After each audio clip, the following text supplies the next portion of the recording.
Bonjour, je m'appelle Norbert et je vais vous présenter le résumé du livre intitulé Un pied à l'école, un pied dans le business de Elias Valeur, étudiant en médecine et entrepreneur camerounais.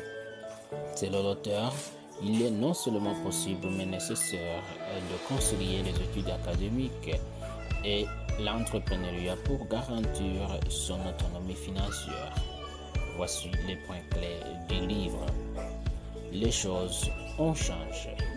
À l'ère industrielle, un diplôme universitaire seul garantissait automatiquement un emploi et une vie confortable, ce qui n'est pas le cas aujourd'hui.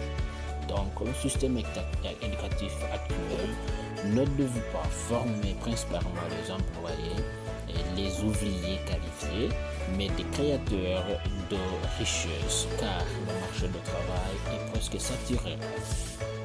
Face à cette situation, les étudiants doivent alors changer de mentalité pour être ce qu'il a appelé étudiant chercheur d'argent ou étudiant entrepreneur.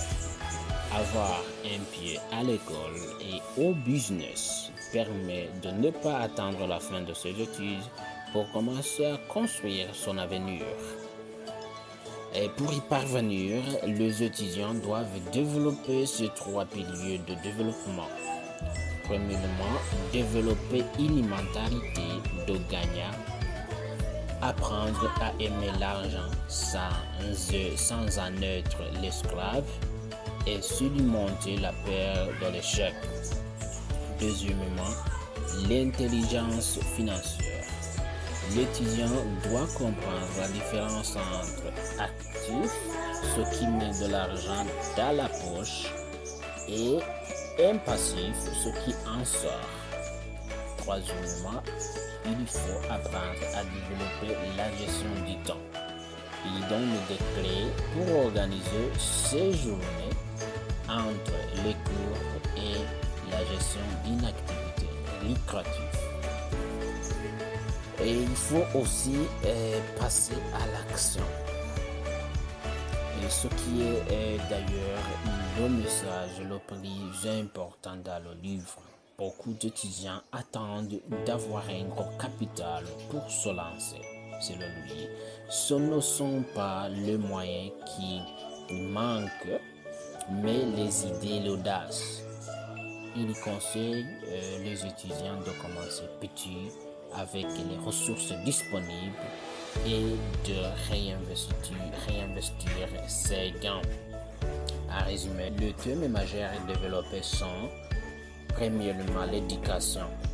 L'école est utile. Il faut comprendre que l'école est utile mais insuffisante pour la liberté financière. Deuxièmement, l'entrepreneuriat. Il faut créer sa propre opportunité plutôt que de l'attendre.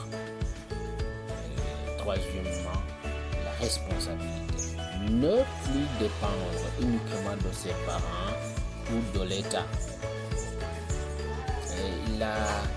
La dernière, c'est la vision.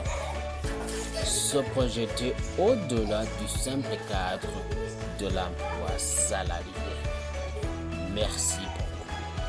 Je vous demande de s'abonner et partager pour plus d'informations utiles pour développer votre autonomie financière.